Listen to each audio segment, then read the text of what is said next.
Hi there, it's Jennifer Moore from empathicmastery.com, and I am so incredibly excited to be bringing my friend Kari Van Tine to you guys today. Hi, Kari! It's so good to have you Hello, here. so good to be And here. Kari and I are just going to do a little bit of housekeeping just to get ourselves started, which is we're going to share this. And so we are just waiting for this to show up and hit the share button. So I can hear myself on your phone. And you can see there we are. And for anybody who is already jumping on and watching us, if you guys would help us to spread the word, this is going to be a really amazing, juicy conversation because let me tell you, Kari is the real deal, and she is really a woman who not only talks the talk, but walks the walk. And I am so honored and grateful and thrilled to be able to bring her here, as well as just beyond honored to be part of Wild and Awake. And I really wanted to have Kari here to talk about what Wild and Awake is all about and why she is just called to do this work right now. So, welcome, welcome, welcome, Kari. I'm going to just hit the share Thank button you. I'm going to myself. need a little bit of tech help here, actually, as Yeah, we okay. jump right in. So, So, what we're going to do is, and this is kind of a helpful, probably a helpful tech help for a lot of people. So, you're here on my page and you're noticing that we've got the video going live and you can see right down in that bottom yes. So, corner. Jen, I'm going to pause you because I'm Yeah. actually not on your page. How do I get to your page? Thank you so much. Okay, so for those I'm of going you to who my are Facebook over page, on not yours. Kari's page, the my username is at Modern Medicine Lady. And if you so it's So, I'll put that in to as though I'm writing myself a post. yeah, so it's facebook.com/, at Modern Medicine Lady. And I'm just gonna hit the share button.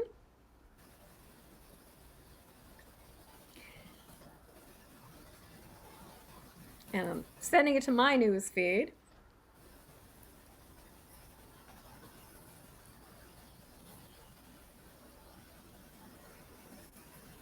And thank you all who are here waiting for us to have this conversation, for your patience as Yeah, we are thank sorting out the you. details.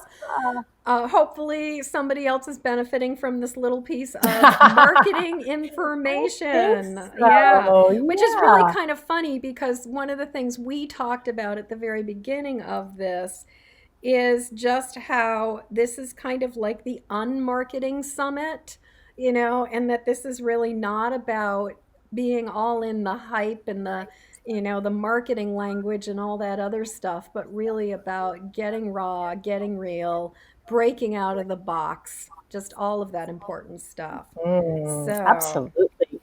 So I am, uh, you know what, my dear? I think what we're going to have to do is I'll have to put the feed on later and not have it be okay, live. no problem. Let's Well, just I'm go just for right tagging now. My you so people will be anybody, so what thrilled I'm to doing see is this after the fact. yes, and I'm tagging you right now so that people who are your friends, it will go up on your wall right immediately. So Great. Beautiful. it's going there anyway. Okay. So, Kari, please tell me, tell us who you are, what you're about, and we can just dive into this amazing conversation. Beautiful. Thank you, Jennifer, so much for inviting me to be here with you today. So good. It's exciting. And I know for all those people out there, thank you for taking this moment right now to be with us as well. What I'm wanting to share with Jennifer today is a vision that I've been creating. And I think some of you are wondering, who is Kari? Who is this woman who's doing this? And when Jennifer and I were talking in the beginning, I was like so aware that putting myself in a box is a really hard thing to do. Like, how do we find the words that describe what we do, whether it's professional, whether it's personal? So as just a simple little package, I come out into the world as what I call a visionary coach, and my specialty is with helping people around consciousness growth. That's my passion. My personal being, this animal being that is Kari, is also a dancer and an artist and a deep, deep, passionate lover of nature. So I'd Mm-hmm. like to just stand in that place, like that there's so many things that we can say about ourselves, right? I've heard people lately say, what is your ethnic background? Where do you come from? Where's your lineage?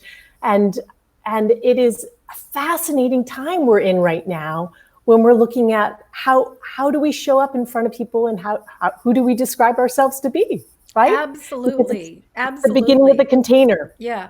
Well, and I think we get ourselves compartmentalized into so many different places where we have one identity for one set of people, one identity for another set of people. And it's sort of like even those of us who are fairly integrated as ourselves often will have these sort of different places where we wear different hats, and have different roles and everything. So, when you started the conversation, or we started the conversation, one of the things I kept noticing was the Einstein quote that you have shared with us. And it feels to me like it's a good place for us to start with this.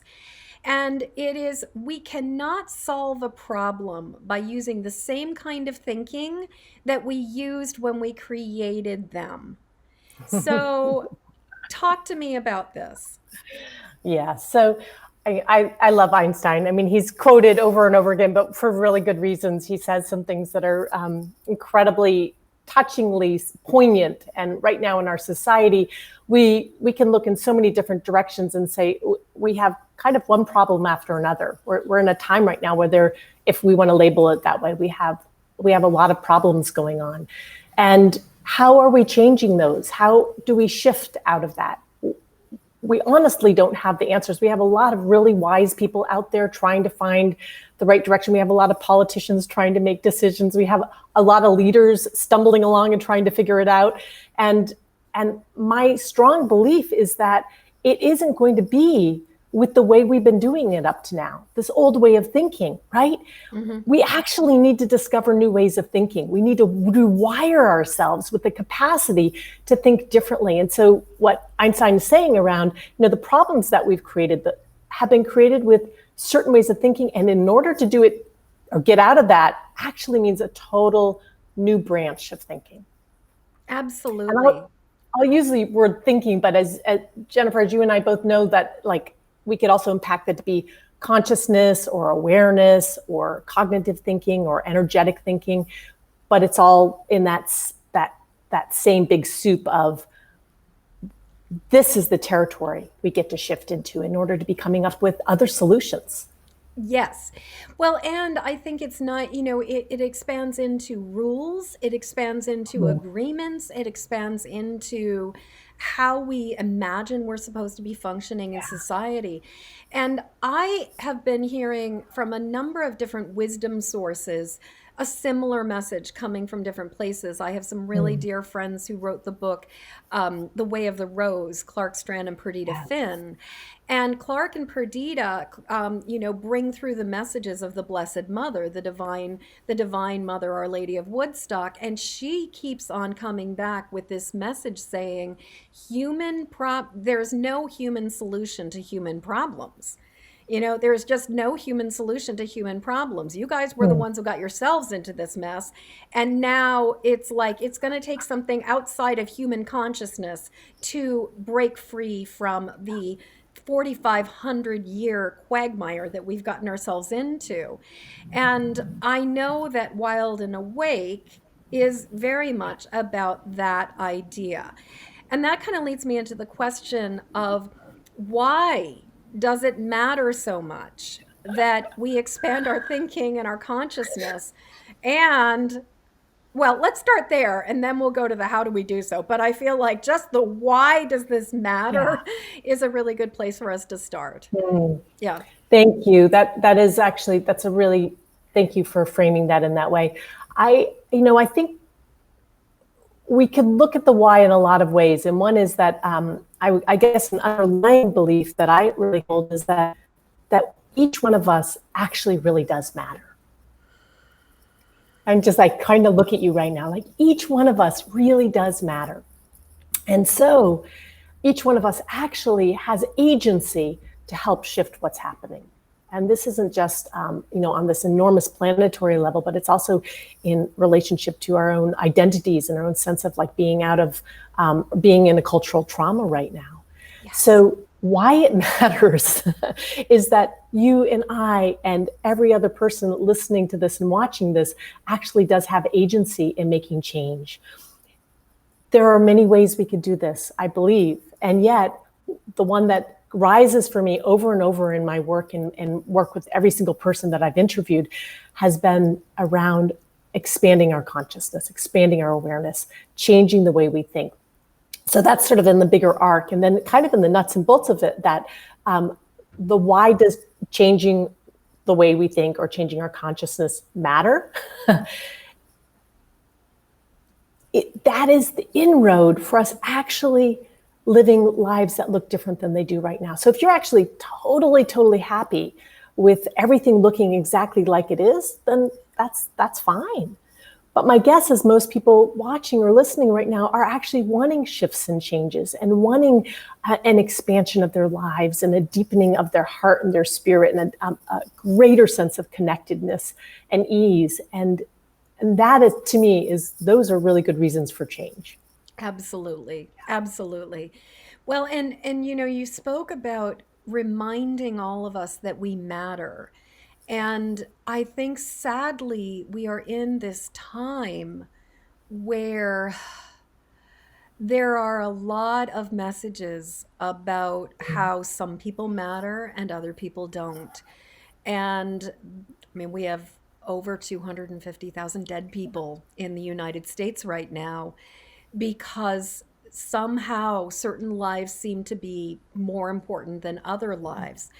And I mean, even just the idea of Black Lives Matter as opposed to, some people's rally cry of all lives matter.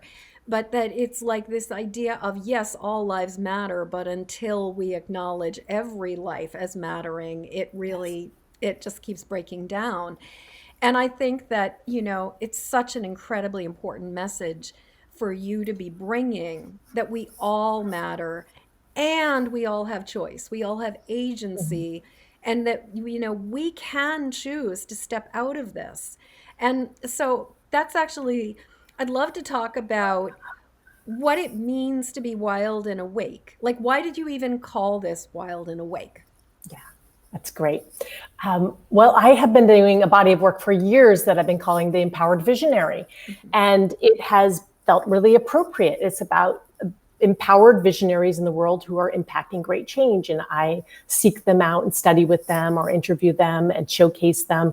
And it's wonderful, but it means that the person we're looking at, we're shining our lights on somebody else. And my deep desire and sort of waking up into my own empowerment and empowering others is that we all own it. And when I really looked at what does it take to own it? To own the visionary in me, right? The visionary in you, the visionary that believes that I'm empowered enough to make change. It required a couple things. And it wasn't what I actually at first thought it would be, which would be resources and connections and a great idea and a game plan. On the deeper and deeper levels of it, what came forth for me is it actually, and it might sound a little, I think it's very true. On one level is the growing in consciousness side, right? So that would be coming awake. I believe that so many of us right now are in a time of sleep, napping. We've fallen asleep. Yeah. Our culture has, our government, we've fallen asleep. So there's the waking up side. Okay, Yes. we actually have to wake up, go oh my goodness, I was asleep. Let me wake up on many levels, right? And this is no shame or blame here. It's like all of us just noticing, where have I been asleep in my life? Right.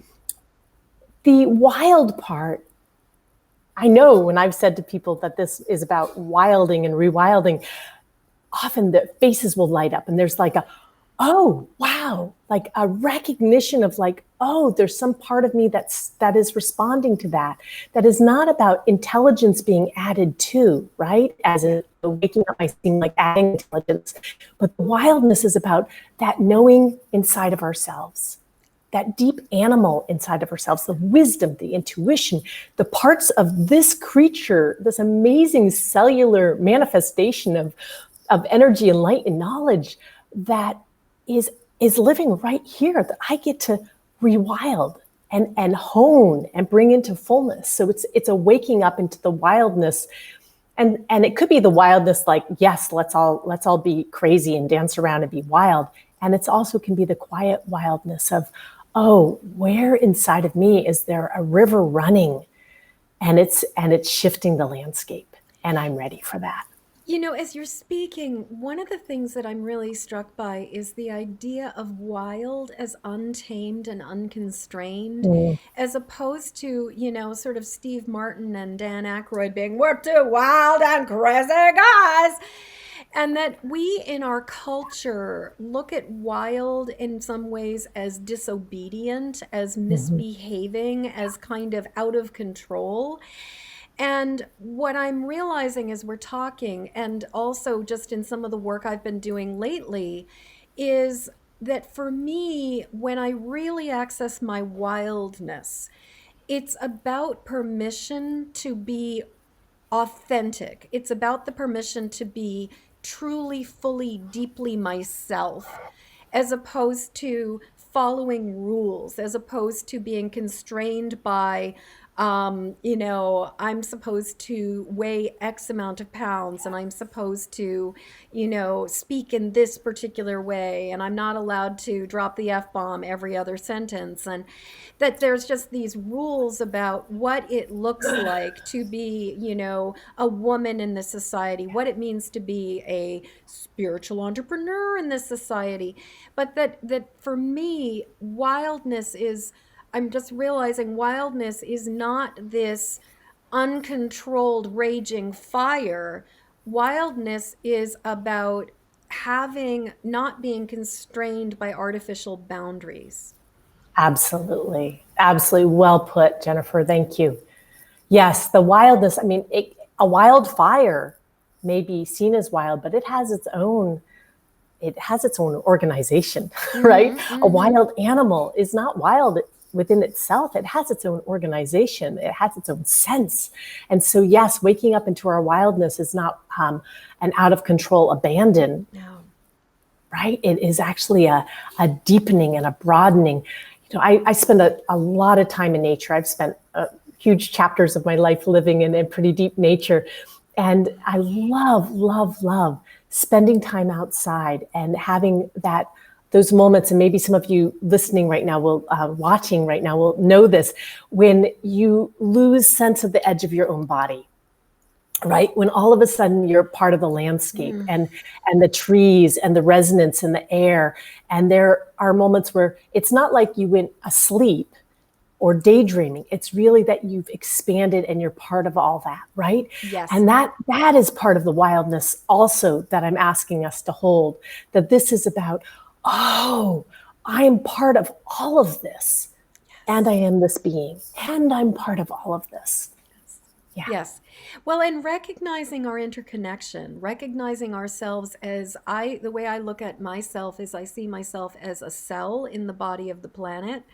And instead of seeing myself as this individual, with an ego and all this other Mm. stuff that needs to be stroked and taken care of, which I still get to deal with, I really keep on going towards seeing myself as a part of something so much greater.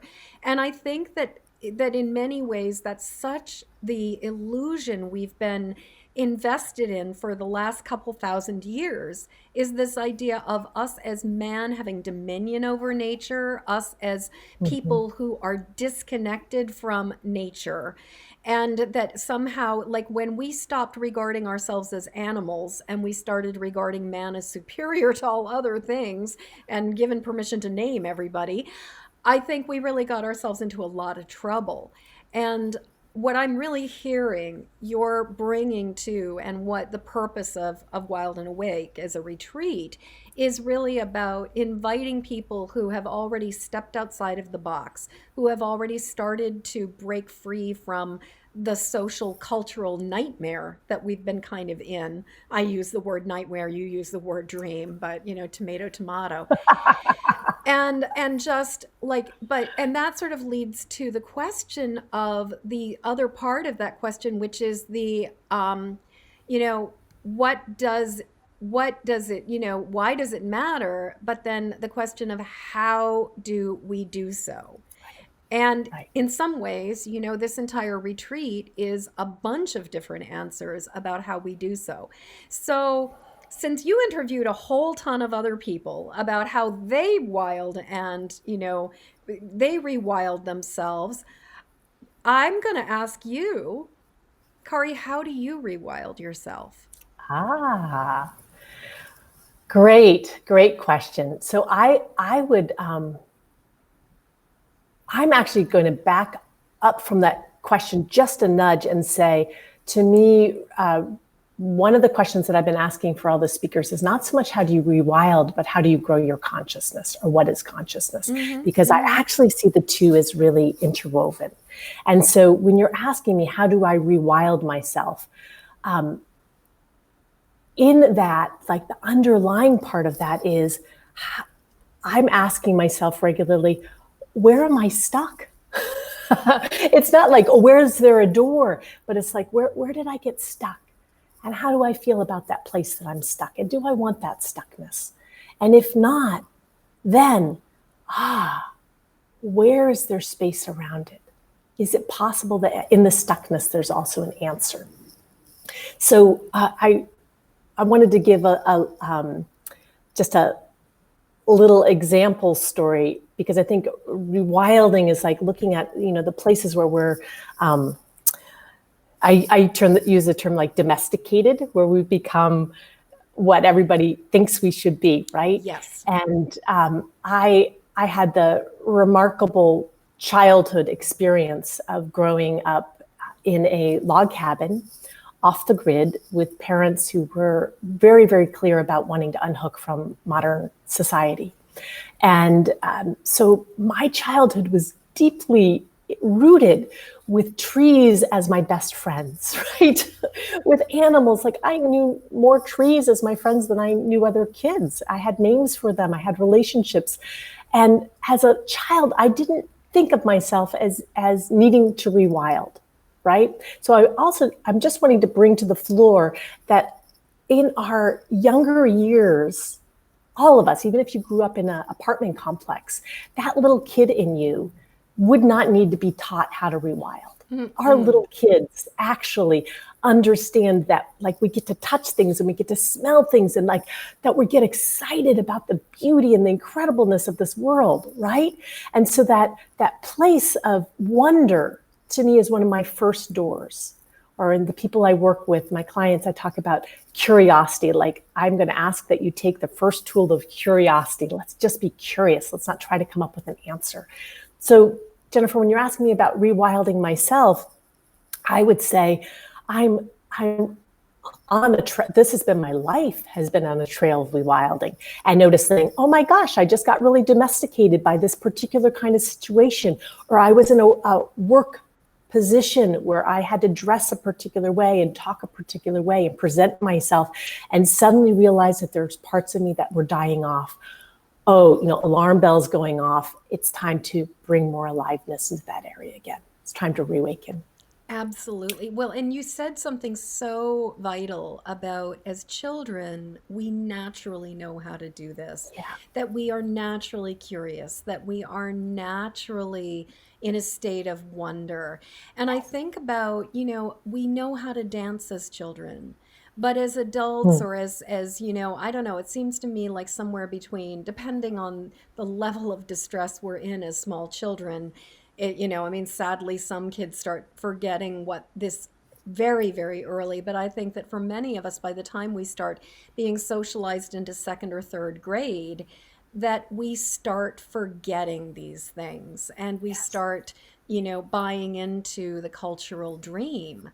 And and yet there are those of us who, you and I were talking before we jumped on, about what it's like to be one of the people who started as an outlier, what it's like to be a person who started awake, who started conscious, who had sort of those, like, knowing you were a different kind of person than the rest.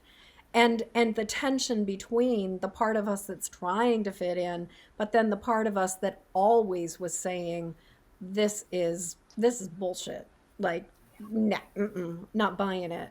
And so I'd actually, I'd love to hear a little bit more about just that tension of, what it means for you as a very little girl straddling the worlds, growing up in rural Maine in a really tiny, tiny, tiny little, community, and in a cabin in the woods off the grid with no, you were saying no refrigerator, no electricity, like lanterns for light. Talk to us. Beautiful. Well, beautiful. I want to go there, but I also want to say that I believe that each one of you listening also has a part of you that knows that you're a little different, or you wouldn't necessarily have chosen to be listening to Jennifer and me. So that part of you I invite to listen, versus from the place of my being so different or Jennifer being so different. I invite that little part of you that's like, oh, me too, to be in this conversation. And if you guys want to just if you can relate, if you want to smash the hearts or smash the thumbs up right now and just show us that you know what we're talking about. I'm imagining that many of you do, and also if you have any questions for Kari, please write them below in the comments so that I can tell her what you're thinking.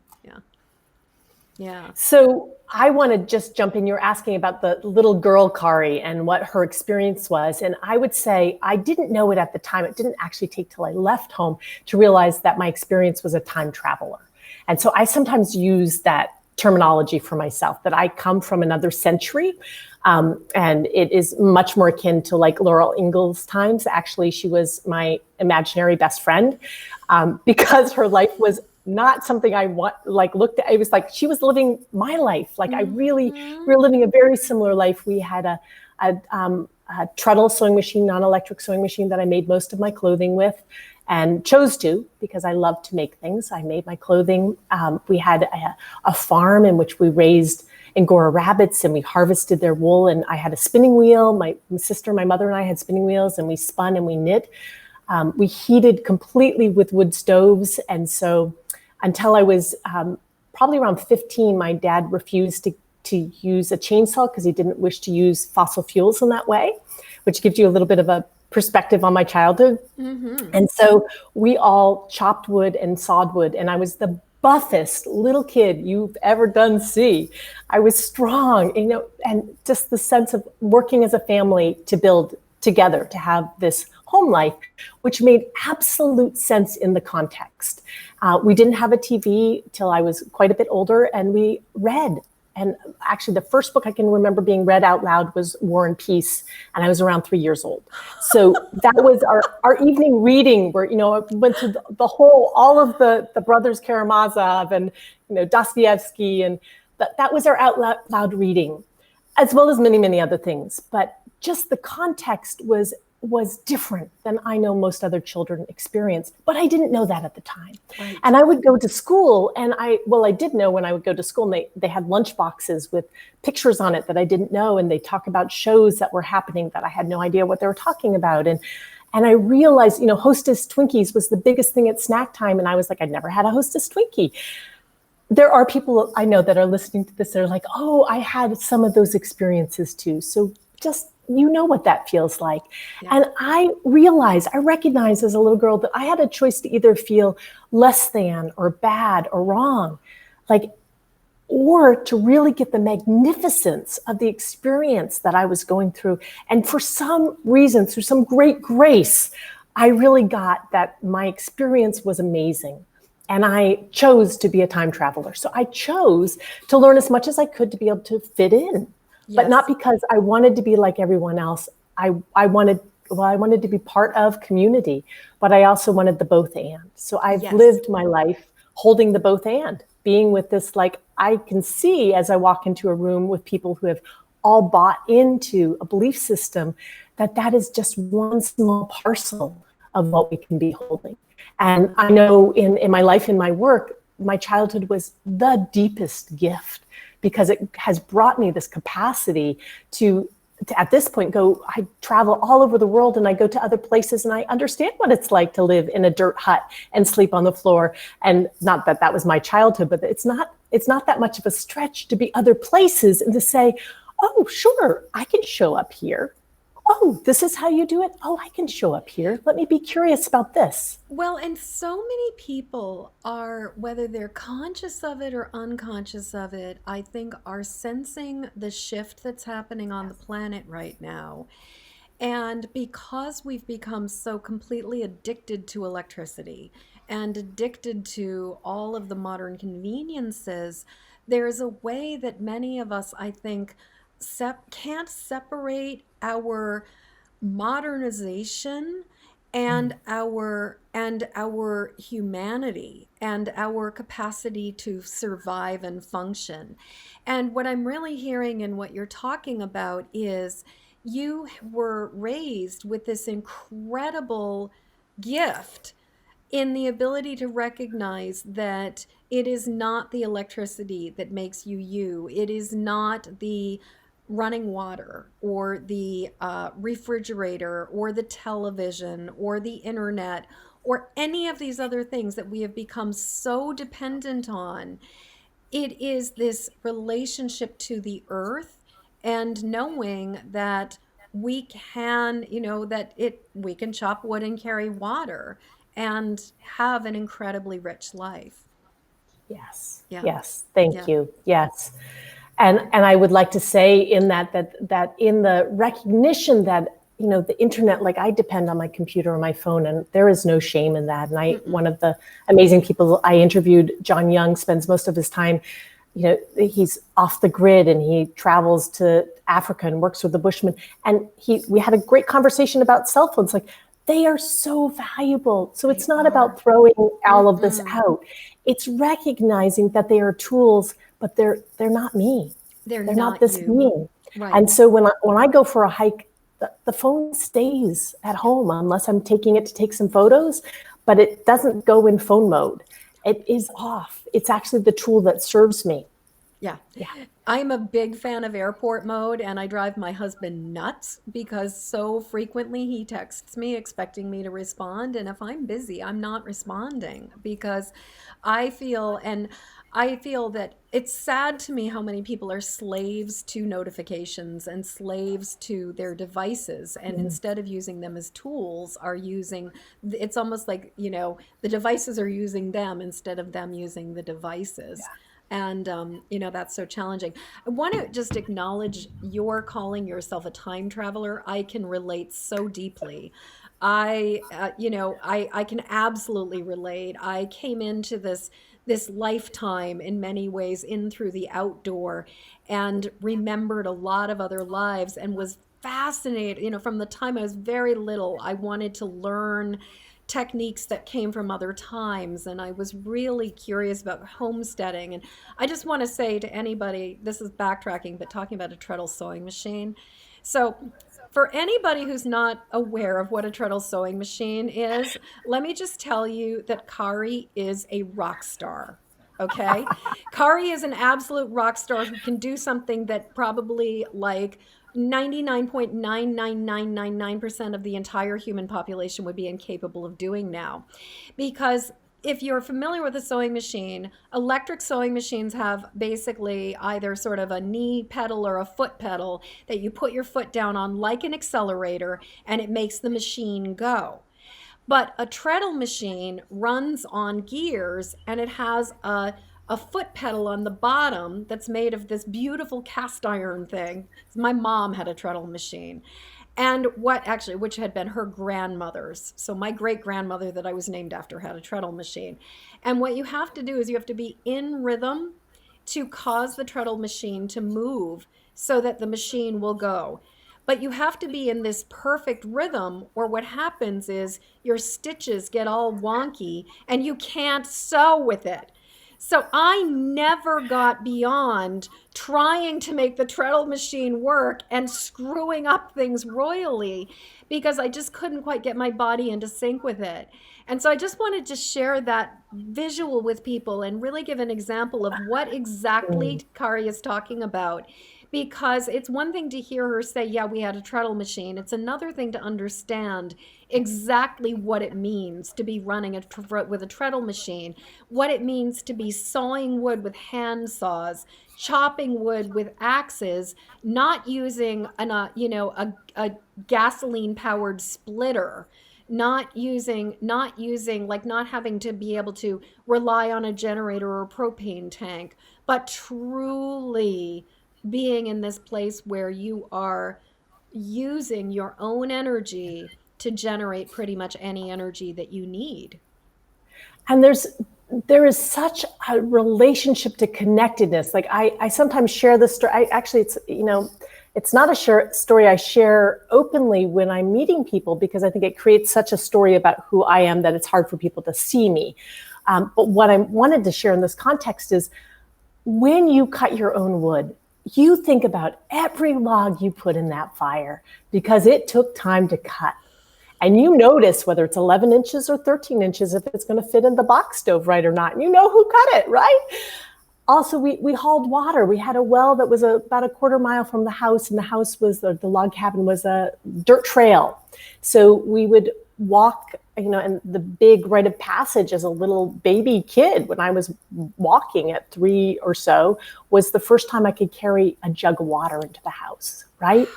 And we would get those little half-gallon orange juice containers, and then when they're empty, carry them.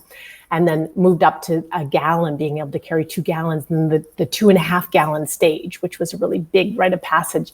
And the sense of being like water. I don't know, how many of you have pumped your own jug of water, and in the winter going down with a little hot water to like melt it out and prime it, and then pump the water, and that sort of sacredness of water. You don't take it for granted. You don't take bath day for granted. You don't take boiling a cup of tea for granted, right?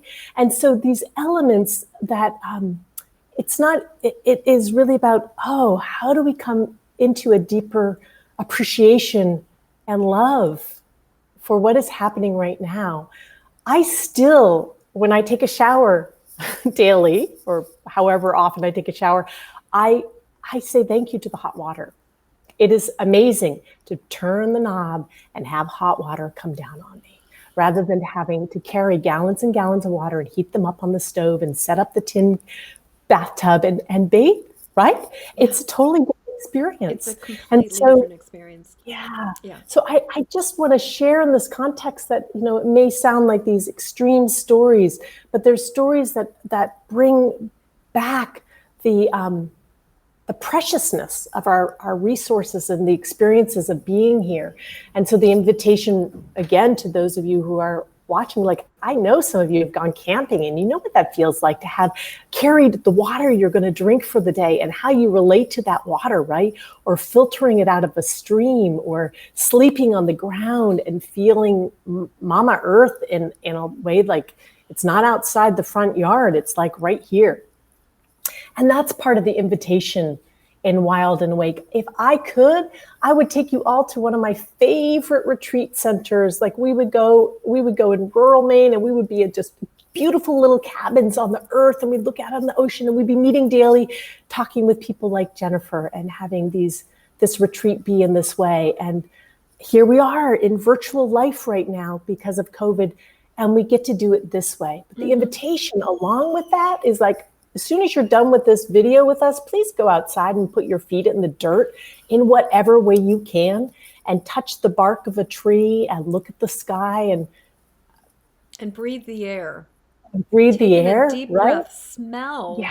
Even if you're in the city, smell what is around you. Tune back into it's so important to tune back into our animal nature. It is so important for us to be back in our bodies. And, as you're speaking, I'm just really struck by how, as a species, it has only been there was something somebody was saying about, in the dawning of, the lifespan of Earth, we humans, in a 24-hour lifespan, we humans have been on this planet for, I think somebody said, 3 seconds.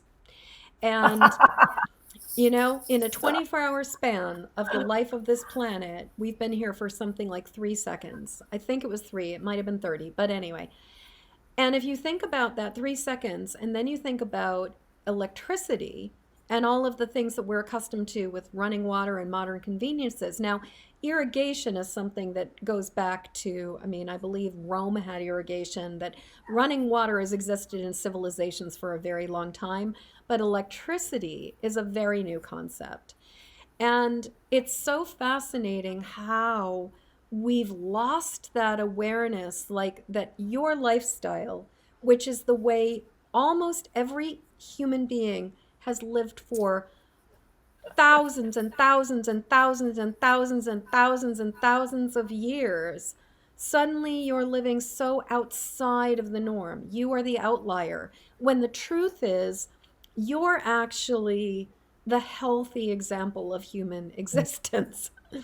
Mm. Yeah, and I want to arc with that what you just said, Jennifer, in that I believe every single person that I've interviewed for this event is also an outlier in a particular way. And sure, you know, I'm one of them, and I actually think there's a couple of us who had super rural, off the grid experiences in our lives. But every single one of these speakers, these amazing visionary speakers, including yourself, Jennifer, are looking at the world through eyes that are different than the majority of our population. Yeah. And so that I wanted to just bring back, like the focus of this offering is that when we get to stand before somebody or sit at our computer, literally in front of somebody who's sharing the wisdom of their lens, and we get to try it on, even if it's a stretch, even if it's like, whoa, that is just so far out there, I can't engage it. The curiosity of sitting there and listening and allowing ourselves to see through somebody's lens, it really does expand us. It opens us into this little place of curiosity. It does not mean you have to buy into somebody else's lifestyle or live off the grid as I have. But even just holding for a moment, I bet all of you, the next time you go pour yourself a glass of water, are going to have a millisecond experience that's different around that, right? Tiniest little bit of gratitude. Tiniest little bit of gratitude. Yeah. Absolutely. Well, and we live on where I live, we have well water as opposed to pumped in, city water. And even just that experience of working from well water, then I know the water I'm drinking is coming up from the land I live on. I've just deeply appreciate the water every single day. It is so essential. It's so incredibly important. And I just want to make a plug right now for Wild and Awake. And if you look down right, you can see I've got the URL from my special URL, so that when you guys go to empathicmastery.com/wild and awake ampersand, you will be led over to this amazing virtual retreat. It is free for anybody who wants to sign up and listen to these amazing people. It kicked off 2 days ago now, or Yes, 3 days ago. 3 days ago now. Yeah, and there have been some amazing people. So I actually would love to, I'd love for you to tell us a little bit about what exactly is the retreat.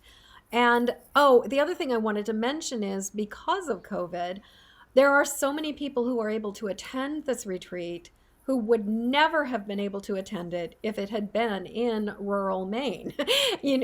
So in a way, this is such a blessing because it brings all of us together in a way that when we are gathering in person, we are limited, we're constrained in a different way. But so first question is, what exactly is Wild and Awake Retreat? Beautiful. Thank you. So Wild and Awake Retreat is, I will just back up 2 steps and say it is a heart project, a love project created from my vision and the incredible generosity of 24 people who have joined me. And I feel so incredibly blessed. I know that many of you have your emails inundated with events that are happening, and I'm using a model that's very similar to what you're going to see out there.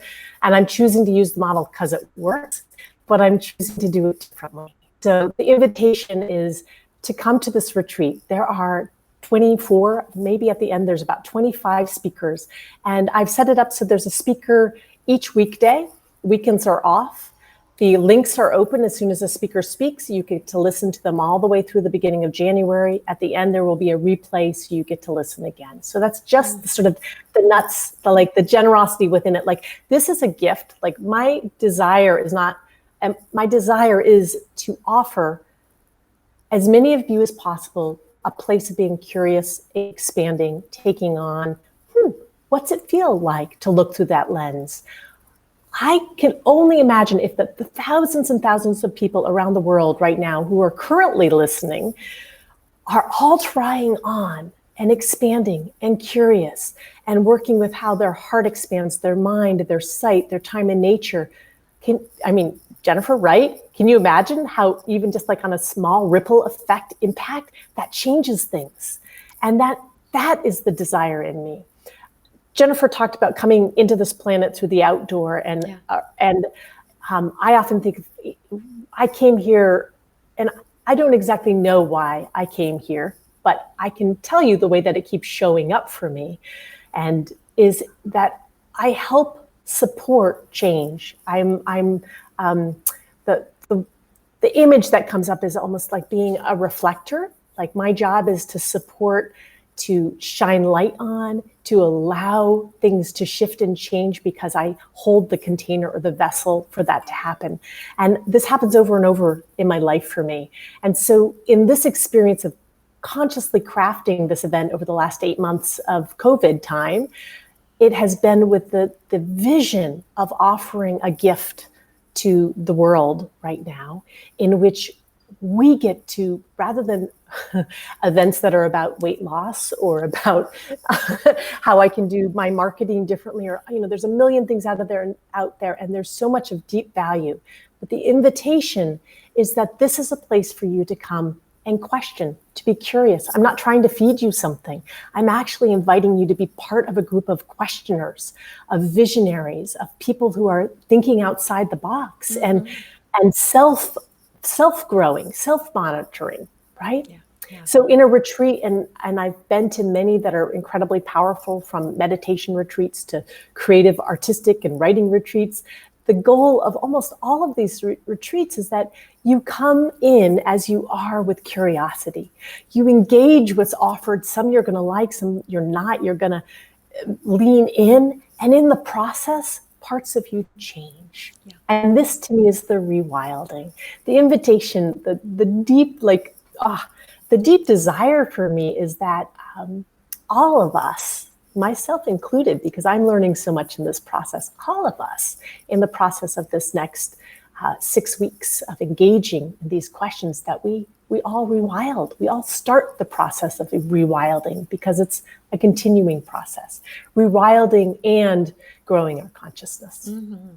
Well, and I loved how you talked about curiosity and wonder as sort of the keys to rewilding. And I wanted to speak specifically to the summit and the marketing aspect of it and the formula. Because at this point in time, I imagine many of you who are watching this are very familiar with this model. We bring a bunch of speakers in, people are invited from everybody's list to come join it, and you get like you get the pink spoon, is a marketing term, of the Baskin Robbins pink spoon. You get the taste, and then you are invited to, like, if you like it, then you can go and order a whole ice cream. And, I personally tend to be very selective about summits, because what I will say is that, as somebody who, is running a business, and I'm very mindful of what is the message I want to put out there, summits take an incredible amount of energy for everybody involved. It is a labor of love on the part of all of us who participate. Yes. And it is unlike a podcast where you get on, you do an interview, you have a conversation with somebody, you send out a newsletter and say, hey, I'm on a podcast, and it's kind of done. It's pretty straightforward. A summit is a process of engagement and of encouragement. And so what I'll say is I'm very personally selective about the summits I participate in. And ironically, I just participated in your summit and another one about empathic kids because it was another message that I felt so deep to my heart and so incredibly crucial and important right now. But the reason I opted to do this, and I was like, I really want to be part of this, is because what I hear in Wild and Awake is that at the core of this, it's not about marketing.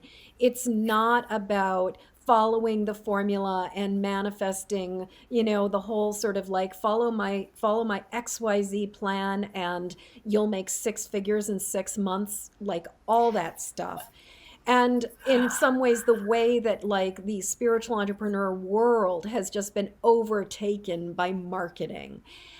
What I love about Wild and Awake and what makes this so important to me is, and this is my page, so I can drop as many F-bombs as I want, that what I see Wild and Awake's doing is really saying, fuck that. Screw the rules, screw these artificial constraints. This is not about like some kind of gimmicky formula marketing thing designed to get you to like enroll in some program later. This is really a conversation about the fact that it is go time right now. We are perilously close to the edge for humanity and our extinction. Perilously close. Let's not mince words here. Like, we're on the verge of annihilating our species because we're acting like such fucking idiots. And the only way that this is going to change is by us not complying. All you have to do is look at what is going on with the fucking GOP right now and see how there are completely reasonable, sane people who are enabling people to let other people die by the thousands every single day. And that is not about fucking marketing. And so I'm here, and I believe that the rest of us are here because we have to be fierce, and we have to stand up, and we have to say, no, I am not going to play your stupid game anymore. And at the expense of my planet, at the expense of my life, at the expense of my father, at the expense, which if you guys have been around here, my dad died of COVID in May.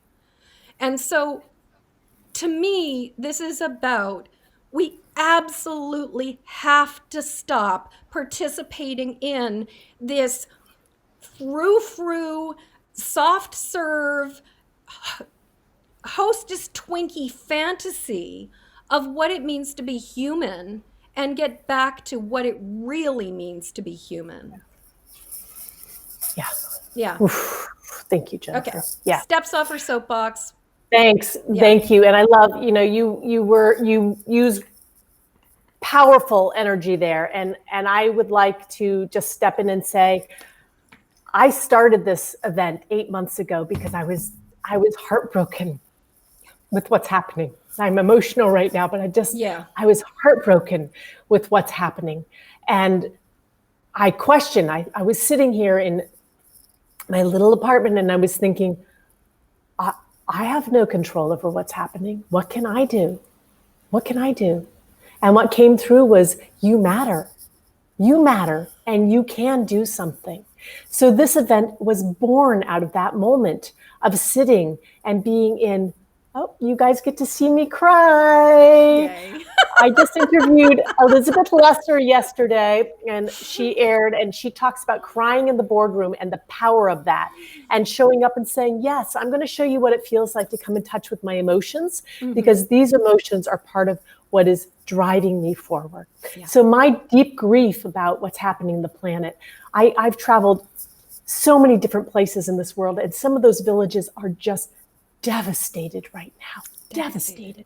It is heartbreaking. I'm reaching out to people. I've sent money to people in other countries because they don't have food. I mean, it's real in my life. And 9 months ago, when this began for real, I thought, what can I do? And so this was born out of that. This idea of, well, this platform, if I'm here stuck in this little space, how do I create change? And it has grown. And I have been so blessed by the amazing minds and people that have said yes. When I've written and I've said, this is what I'm engaging. These are the questions I'm exploring.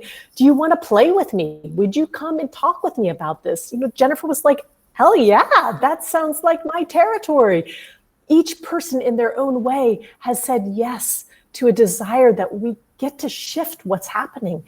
And what's happening, we might feel like it's out of control at this point. But the parts that aren't out of control are the way that we ourselves are perceiving our engagement, our ability. If I had sat on the couch and said, yeah, that's right, I can't do anything, this event wouldn't be happening. These amazing people wouldn't be speaking to us. So I invite each one of you, in hearing this right now, I'm just a normal woman. kind of. Besides being a time traveler and extraterrestrial, but besides that, I'm kind of a normal woman. Yeah. And this vision came from a real heart just like yours, and a real deep, deep desire that I get to be part of what impacts change. So this event has grown from that. Absolutely. And I guess, this is, Jennifer, my invitation that you come join us. You come join us. You come listen. Jennifer, could I just take a quick moment and mention a couple of the amazing people? Absolutely. Would that be okay? That was actually the next question I was going to ask. Yeah, and I'm just going to make a plug for, check it out. Go over to, and I will include the link in the comments. I was just rushing to get on, so I didn't put the link in there. But empathicmastery.com/wild ampersand, or the and symbol, awake. So go over there and it will lead you to this amazing event. So Kari, let's talk about some of the spectacular human beings who are speaking. Freaking amazing. Blessed be. Thank you. Yeah, so I was kind of blown away when I saw You're like, whoa. the table I'm sitting at. I was like, oh, amazing. Yeah, the table, the yeses just kept coming in. So we started 3 days ago with Dr. Tama Bryant-Davis, amazing, talking about reclaiming our history and who we are. She's an incredibly powerful African-American woman speaking right into the voice of what's happening in our nation. Followed by, we had, I've just got too many people on the list to run through us all, but I will say, thank you. 3 days from now, we're going to have, actually Tuesday of this upcoming week, we're having Jennifer Moore herself. And boy, howdy, do we run the gamut. Just saying. So do. Yeah. Oh my gosh. Incredible. Please join us on Tuesday. Incredibly powerful. I would say yesterday was Elizabeth Lesser. And so if you sign up right now and you get our Monday email, you'll have a link to be able to listen to Elizabeth Lesser. We have Robert Shetterly, incredible painter of Americans who tell the truth. We have Lily Yeh. I don't know if any of you, amazing woman who's been traveling all over the world, teaching, going into places that are just devastated and helping communities rebuild themselves through creativity. Amazing processes for the last 30 years. She's really transformed some rough areas. We have Dr. Bernie and his son, Charlie Siegel. Dr. Bernie Siegel is the Love, Medicine, and Miracles, worked with cancer patients, really transforming the way that we see healing. We have Sandra Ingerman, blessed, what I think of as one of the top shamanic healers. I bow to this woman. I bow to this woman. She was her Soul Retrieval was a life-changing book for me. And if you are not familiar with Sandra Ingerman's work, I highly recommend checking it out. Yeah. Oh, it's just amazing. So 2 days ago, Leslie Rubery Cohen, an incredible therapist, talking about how to talk about tough, hard topics. We have John Young, who's actually happening this upcoming week, right before Thanksgiving. And maybe what I'll do is actually name some of who's next week, because that helps lay the container. Yeah. We have John Young, one of my absolute top favorite interviews. Not because I was a great interviewer, but because I was sitting there so rapt, like I was like the little kid, like, tell me more about the Bushmen in South Africa and the use, going back to the what he calls the 1.0, like the Homo sapien 1.0, like who are we when we go back there? And there are actually cultures, not many, that are still operating from that operating system. And what did they have to teach us? So John Young is just an incredible man for that. We have, starting actually on Monday, we're jumping right in, just run on down, Lisa Peterson. The mindful millionaire. She's bringing to me what's an edge, which is about how do we actually take ownership around money in a way that's mindful, in a way that's embodying all of the incredible, the tools of mindfulness. And actually, so I'm guessing maybe not all of you out there, but many of you, when you think of turning yourself into a mindful person, finances and money drops off the table, and she brings it back on. So that's a powerful interview. Lynn Roberts, one of my favorite shamanic practitioners who's traveled all over the world and spends incredible times in deep nature, is speaking on Friday. So that actually is our lineup of the week, is like sham bam and gorgeous. So one person after another. I mean, I think a few that you may not have heard of, but are just incredible. Claire Dunn spent a year in the wilds in the bush in the Down Under, and she's just incredible woman. Wrote a book called My Year Without Matches. So we have people speaking about like, what is it to live in that kind of choosing of base, like simplicity. And then to the other extreme, we've got energetic people talking about expanding our minds and our energies in that direction. So it is a stunning lineup. If you're curious of who it is, when you go in on the button in the page that Jennifer said, before you even sign in, you can see a rundown of who's speaking. But my encouragement is that you don't just come on the days that person's speaking, because every single person came to the table with an amazing vision of their offering. And each one of those lenses is a pretty powerful one to walk behind. Yeah, incredibly powerful. And I just want to say that, one, because this is a free, you can sign up for free. There's nothing to lose. Like, you're not, you can just sign up for free. Worst case scenario, sign up for free, you get the emails, and you go, I don't have the spoons to deal with it. And I also want to just say that, like, for me personally with summits, that sometimes I have the best of intentions to watch everything, and then I watch some things. There's no wrong way to do this. No. That, whatever you feel called to, whatever you have the energy to show up for. And the beauty of the way that Kari is doing this, unlike some summits that have like 4 or 5 people in a single day where you cannot consume all the the content, but then it does really feel like a product. With Kari, what she's done is she's broken it down into individual interviews every single day over the course of a much longer period of time. And she's giving the opportunity for, if you happen to miss something, there's going to be a chance to catch up later. So there's this leisureness to it. Yeah. There's this abundance to this event, this freedom. Jennifer, let me jump in there too, because an important detail is, please, as the emails come, just save them, because each email has a link, and that link is going to stay active. So if you miss the person that happened a week ago and you really wanted to listen to them, you just pop into that email and you can listen, and you can watch it now.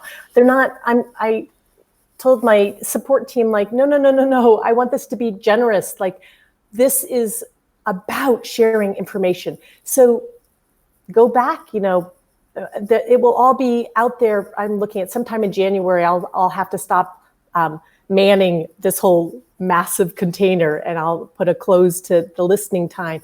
But really, right through the beginning of January, anytime somebody's comes up, like if Jennifer's comes up on Tuesday and you don't get to watch it until sometime next week, blessed be, it's there. So that's the invitation. That's the gift, actually, from my part, is like, I was looking at, like, how do I do this differently? Like, how do I use the same framework, but do it differently. Well, and that's such a difference between the pink spoon approach because, anybody who's participated in a summit knows that often the formula and this sort of the gimmick that they use is that you have 24 to 48 hours to listen to it. And then if you really want to catch the rest of it, you can upgrade so that you can own the content and have access to it later. But it's sort of like the window in which you can listen to these interviews is so short that if somebody has any interest, they're going to pretty much be like, the hell with it. I'll buy the product. And what I absolutely love about your choice and what you're doing here is that you are doing this from such a place of seva, from such a place of just service and loving offering, loving kindness, that you're like, no, this needs to be accessible. This message is so incredibly important. We need to get it out into the world. And that you're creating this 6-week period for people to really engage with and find the wisdom that these amazing human beings are sharing without sort of feeling like, oh my God, I have to scramble and listen. Yeah. Because I only have 24 hours to do it. So, and there isn't an upgraded version that's sold at the end, just so you all know. So don't be looking for that. I chose instead. I was told it's going to cost about $500 to put that together. I chose instead to donate that $500 to a school in South Africa that was really struggling. So that was a choice. And then along with that came the choice to open these doors up for you guys to watch as much as you can. I try to be the walk. I want to be the walk behind it, and it didn't make sense to me to try to put a package together when what I really want is just engage and share. Share if this interests you and has lit you up. Share with others and let it be. Anytime you want to unsubscribe, it's not working for you. Blessed be. That's not the point for me. Go with God. Yeah, absolutely. Well, and there's such an incredible difference in the generosity of what you're offering with Wild and Awake as opposed to when you just kind of like, everybody can smell marketing a million miles away, and everybody can sense when it's sort of like there's an agenda. And with Wild and Awake, we just had a comment from a Jordan saying that is truly amazing. And I really want to acknowledge this really is just so generous and so beautiful in a time where, I don't know if you've noticed this, but one of the things I've seen in the sort of marketing world again and again is the sort of the fake authenticity and the fake vulnerability and the fake sincerity, where it's kind of like somebody uses appearing to be transparent as a way to sell their shit. And what I really love about this is that this is not a pink spoon and this is not some kind of teaser. This is a bunch of visionaries, but wild, fierce, tenacious, resilient, spectacular human beings who are here to say, it's time. Stop the world, or stop the stupid human bus. I want to get off. It's time. It's like, thank you, Jennifer. It's time. It's go time. Yes, please. So join us if it feels right. If you're curious, if you're inspired for any reason out of curiosity, please join us. And especially, and I just want to encourage that coming in, and Jennifer's this upcoming Tuesday, and I'm excited to share. That's what it was. It's the journey we go on in an hour. Like, it's kind of amazing how much can be unfolded and passed on and shared. So this is a beautiful time. And also, I'm just going to take a pause and say, marketing and business is also okay. Yes. Both Jennifer and I are businesswomen. We both run our businesses. And I'm going to say quite proudly, I do it with as much integrity as possible. And I would like that to be what I also represent as an option of ways to do things with integrity, without having to say, oh, I guess I'm going to not have a business, or I'm not going to be successful. So the invitation to all of us in looking, if you like the model that I'm using or that Jennifer is speaking to, is let's do more of this. Let's actually do more generosity in this way. And also to say, like, I've been in many business classes and business courses because I love to educate myself. And there is a methodology that works, and there's no shame or blame for doing exactly what works. No. I've chosen out of a really different orientation for this event to do it differently.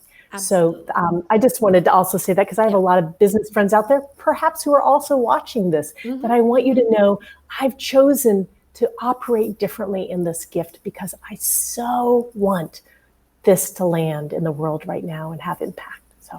Well, and what I want to say is, in what you are saying is the for me, it's about the difference between marketing as the vehicle to allow us to be of service in the world and to help make a difference in the world, as opposed to um, sort of using you sort of using kind of I don't know, quasi generosity as a way to promote something, but that is still engaged in being in the constraints of the thing we are, the domestication. and and there's nothing wrong with marketing, there's nothing wrong with being a millionaire, as long as we're mindful of what we really are doing. And are we doing it from a place of domestication and from a place of cultural agreements that are essentially killing us?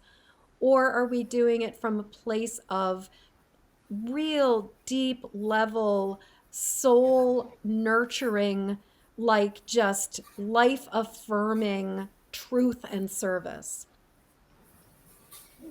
Beautiful, Jennifer. Thank you. Thank you. Whoo! This has been such So, an amazing this has conversation. been wonderful. Oh Do we my have any God. questions or anything we Yeah. need to engage? Is there? We've had some, we had another comment of just sort of really just like a yes, kind of amen. And also really thank you so much for sharing yourself. Thank you so much for being here is a big part of the comments. I'm sort of trying to remember if there's a way I can actually pull the comments back up after that is where I can. Okay, so Jordan asked, I was late coming here. Was there a link for Tuesday? So Kari will be dripping the links every single day. The way it's working is you go over to empathicmastery.com/wild and awake, and you then sign up, and then you're going to be on Kari's list, and you will be getting dripped content every single day for what is coming. And Renee Rasick, who I'm assuming is a friend of yours, is just sending love and amens to Kari. Oh, So beautiful. just really hearing that truth. Ann Richardson says, I love that you're here live and real and sharing yourselves with us.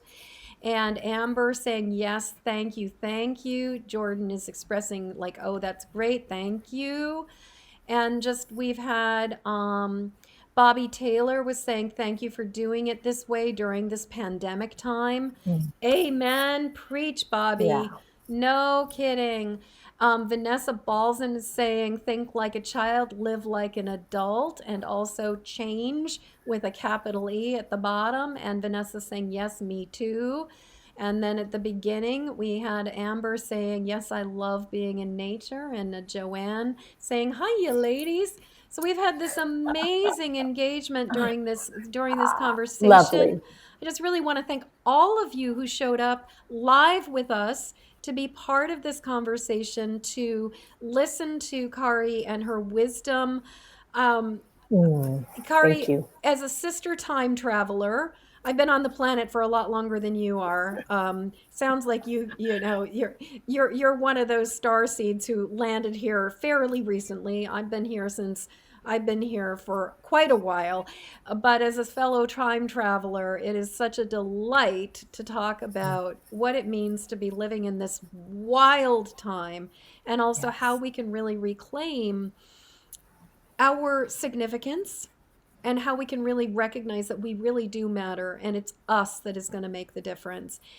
And you spoke earlier about just like how each of us, like just if every single person who participates in this summit has just even like the sort of incremental shift of consciousness, what that does for the planet. And I really think about it's actually the apocryphal story of the 100th monkey theory, because they sort of disproved it, but I still love it. And it's that idea of, if enough people get this idea that there is a point where we tip into critical mass. There's a point where we go from being the weird outliers that, it's like, yep, that's Auntie Jenny, she's a weirdo, or, that's Kari, she's just Kari.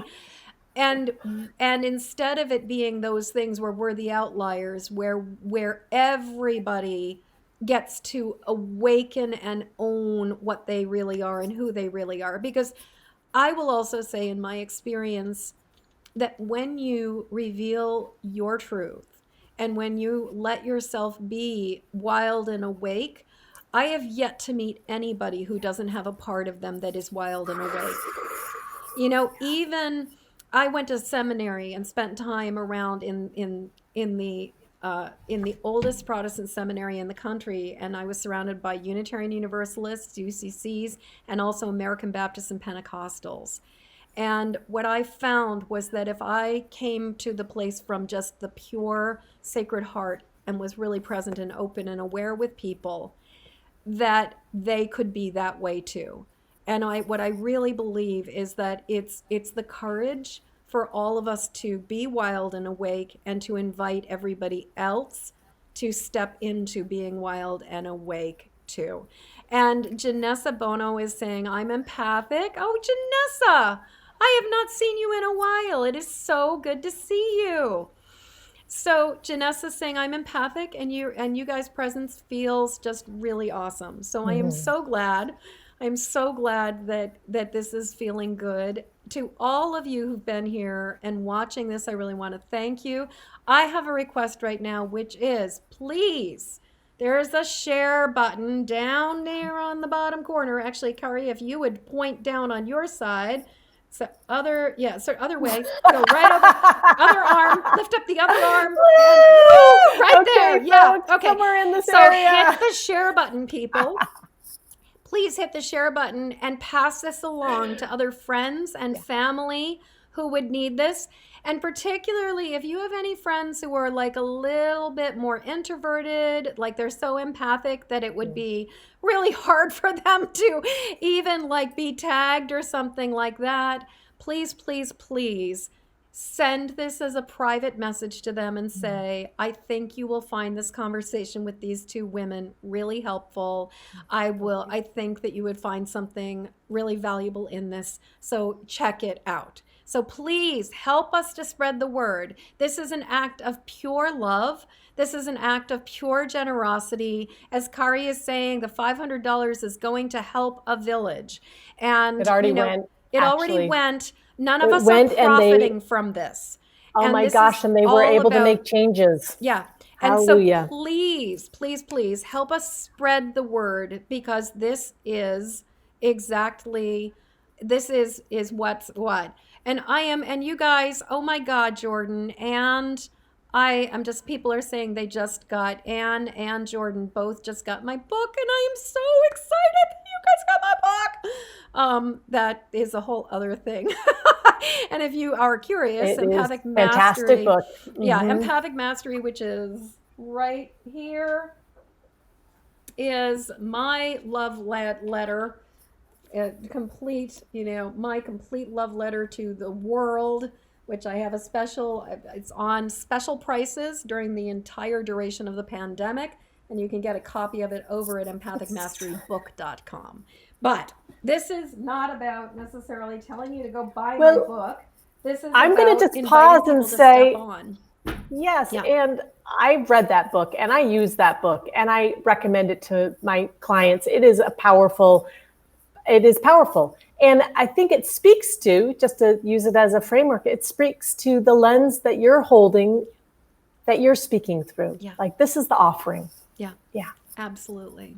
So thank you all for being here. I just Deeply appreciate it. And those of you who are watching this as a replay because I couldn't figure out my buttons in the beginning, my apologies. I hope you enjoy watching it the second time round as well. Absolutely. And the beauty is, when somebody makes a comment, people can comment, and the beautiful thing about the internet is we can always come back and respond sometime later. So there's something kind of awesome about that. So Kari, we have had this amazing marathon conversation. Believe it or not, we're winding in on an hour and 20 minutes. So an 80-minute conversation, but I don't think there's been a moment of dead air or a moment of not something vitally important to talk about. And Anne was saying, yes, Kari recommended it. She ate it right up and is rereading it right now. Oh my God. Thank you both. So as we circle around to the very end of this conversation, I always like to, when I'm working with people with EFT, I always sort of ask, is there anything left? And does anything feel sticky? Is there anything that needs Interesting. attention? Yeah. So just tuning in and seeing if there's anything anything we did not discuss that is important to say.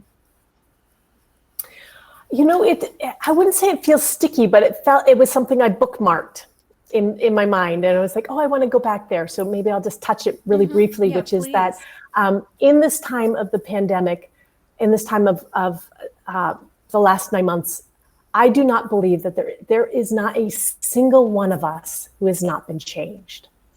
There has not been a single one of us who has not been changed. And I've been thinking of it as a collective cultural rite of passage, right? Yes. Except we don't know where we're going with that. So it's as though the universe and the planet has set up this rite of passage, and we're all there going through the rite of passage. But so often, historically in our culture, you go through a rite of passage and it's into womanhood or manhood or motherhood, right? And right now we're in this rite of passage. We don't know where we're heading to. And it is that feeling of being on the sort of portal, and also the intensity of it makes it, can you all feel that with me right now? Like, do you get it? Like we're birthing into something, and it's a rite of passage and we don't know what it is. And so the invitation, as this event is one piece of a much bigger puzzle. Much bigger puzzle. Much bigger puzzle. I don't claim in any way that it holds the answers, but my desire is that it holds little doors and windows.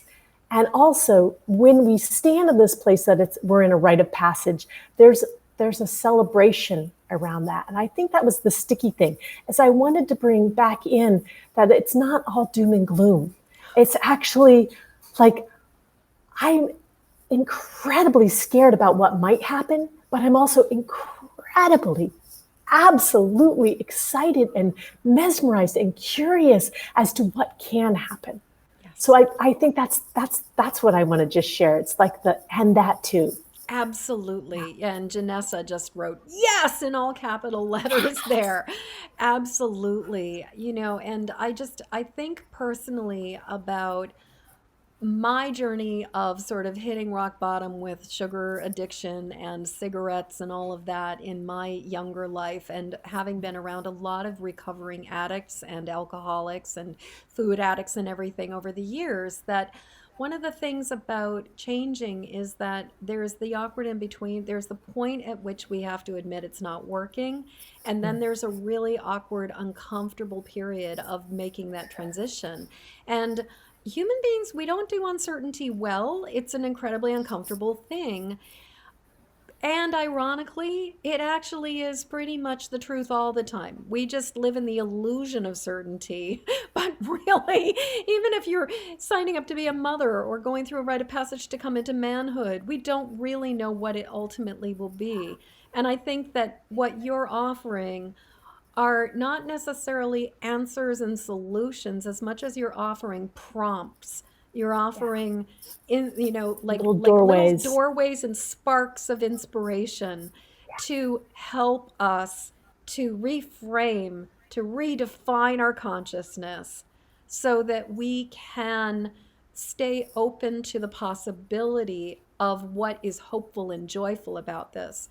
And I will just say that I've really, really, really been mindful of how essential it is for us right now to hold the duality of mercy and severity, of incredible sorrow and incredible gratitude, and that it's not either or right now. It's not denying the doom and gloom and just spiritually bypassing and light washing everything and just being like it's the great awakening. It's about we are in the great awakening, and we are also dealing with things that are dire, and there's space for the misery, for the sorrow, and there's also space for the profound joy. And how as humans can we hold both of those spaces at the same time? That's Beautiful. what I'm working Thank on. you. Yeah. Oh, thank you. Yeah. Kari, thank you. Thank you so much for being here. Thank you so much for following your inner guidance, for recognizing and listening to what you needed to do, and for being willing to break the rules of a summit and do it in the way that you know is going to serve people best, as opposed to maybe like if there was some kind of business place where you're just like, I can't tell you the number of people who talk about the things like the shoulds in what it looks like to run the business the way we should be doing it. And just thank you for listening, and thank you for doing what you knew was right. Yeah. Thank you, So Jennifer. I'm gonna let you like have the last word. What have you got to Ah, say? oh, what's coming through, I actually would say, is I would like, again, to just invite all of you, as soon as this conversation is over, to walk outside, please. Walk outside. You've been in front of the screen for a little bit of time, and I know how Facebook can be. So please take yourself outside, look at the sky, open yourself up, feel, it doesn't matter if you're in the city. I mean, I have a sidewalk right outside of me too. Walk outside, just feel the air on your skin, feel your animal body. Allow for a few minutes, maybe 5 minutes, to just be. That would be my deep desire and invitation to you right now. Thank you. Thank you. That was such an incredibly important message. So you guys, I'm gonna just say head on over to empathicmastery.com/wild and awake to go sign up for this workshop. I mean this retreat, and look in your inbox for just amazing opportunities. Oh, and Jordan is saying, and look at the stars. And look at Absolutely, the look up at the stars. stars. Unless you're in Hawaii like Kari is, and then you're gonna have to wait to look at the stars for a little while. Yeah. So Kari, thank Thank you you. all so much. Thank you, Thank you, Jennifer, thank for you, holding the thank you. space. This was Mhm. so good. So, so, so good. Thank And you all for being here. thank you guys. Okay. Hit the share button. Head on over to empathicmastery.com/wild and awake. And we'll catch you sometime later. Peace.